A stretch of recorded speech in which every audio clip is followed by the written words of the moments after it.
can we start with, tell me about that Opal Petrol project, the one in Australia. Oh, sure. So, YSAC, my organization, the Youth Substance or Solvent Abuse Committee, got its start from a real epidemic of solvent abuse gasoline sniffing across Canada. The centres were actually started because of that epidemic and had a real strong focus on solvents in the early days. So many communities in Canada were struggling with epidemic proportions in their own communities, and they had heard of what's called opal fuel, which was a non-sniffable, I shouldn't say non-sniffable. You can't get high from it. You can certainly sniff it, but you can't get high from it. Yeah.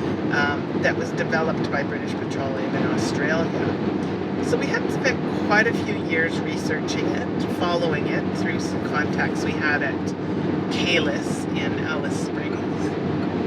And the people that we were in contact with at Kalis were telling us that it was having really good outcomes in the communities where it was. So there was always interest. A couple of times we phoned around to refineries in Canada to see if anybody would be interested in bringing the fuel to Canada. But then one community phoned us and said, we are really interested in at least trying it. And it was from the province of Manitoba.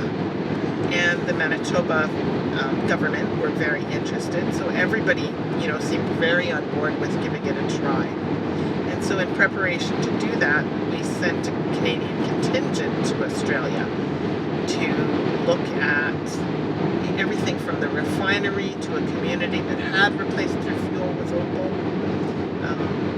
everything. And so a group of us, I think there were 8 of us in total, went over to Australia, and a few of us went up to Alice Springs, and a few more went down to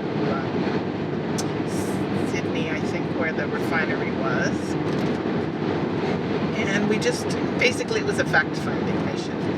And the communities that we met with family of kids who had previously been sniffing gasoline or petrol, as you call it. Yeah.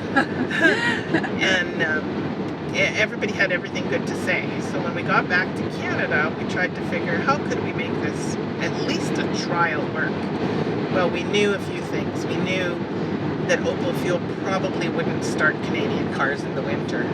Oh. We knew we were going to have to wait to use a fly-in community as a test because they only have one fuel delivery a year. Yeah. We knew we were going to have to clean out the existing gasoline tanks, use a separate storage for it. So that's what we did, and it was a bit like that movie Planes, Trains, and Automobiles, getting enough fuel for a Manitoba community from Australia to Canada. So it involved huge logistics and tankers and trains and then receiving it in this small community in Manitoba. And it was successful. We had outcomes during that period where there was definitely lower accidents in the community, lower police involvement, more attendance at community events and things. So there was really good outcomes. But of course, we still had the problem. How could we ever use opal fuel permanently without a winter version of it? Because it's just people in remote communities in Canada, reservations, they rely on ATVs and snowmobiles and for everything in terms of transportation and even hunting and fishing and sustenance, right?